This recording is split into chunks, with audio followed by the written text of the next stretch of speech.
أعوذ بالله من الشيطان الرجيم.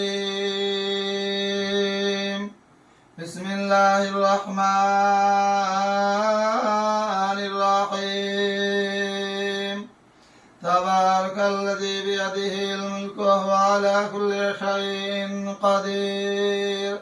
الذي خلق الموت والحياة ليبلوكم أيكم أحسن عملا وهو العزيز الغفور.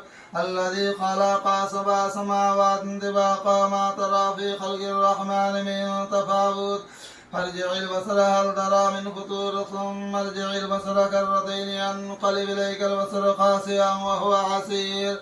ولقد زينا السماء الدنيا بمصابيح وجعلناها رجوما للشياطين وأعتدنا لهم عذاب السعير.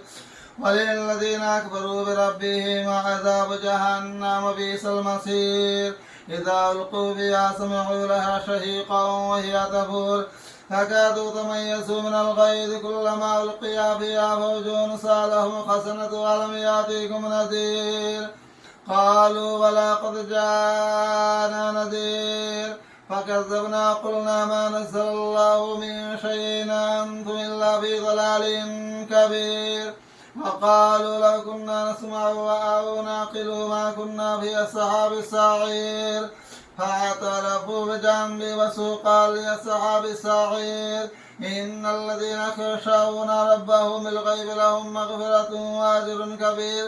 وأسروا قولكم وجهروا به إنه عليم بذات الصدور.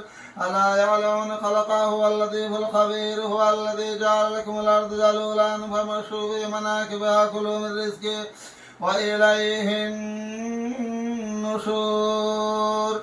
آمنتم من في السماء أن يكسب بكم الأرض فإذا هي تمور أم أمنتم من في السماء أن يرسل عليكم حاسبا فستعلمون كيف نذير. ولقد كذب الذين من قبلهم كيف كان نكيرا. ولم يروا إلى الطير فوقهم صافات ويقبضن ما يمسكهن إلا الرحمن إنه بكل شيء بصير.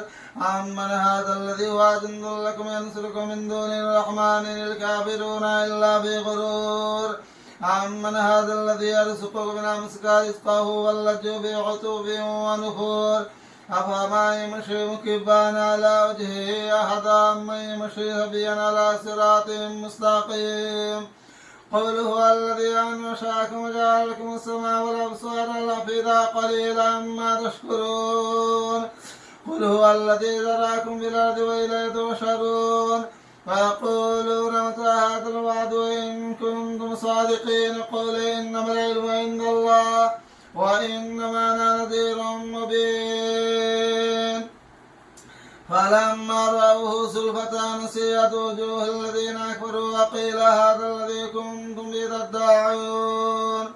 قل أرأيتم إن أهلكني الله ومن معي أو رحمنا فمن يجير الكافرين من عذاب أليم. قل هو الرحمن وآمنا به وعليه توكلنا فستعلمون من هو في ضلال مبين. قل أرأيتم إن أصبح ماؤكم غورا فمن يأتيكم بماء معين. صدق الله العظيم.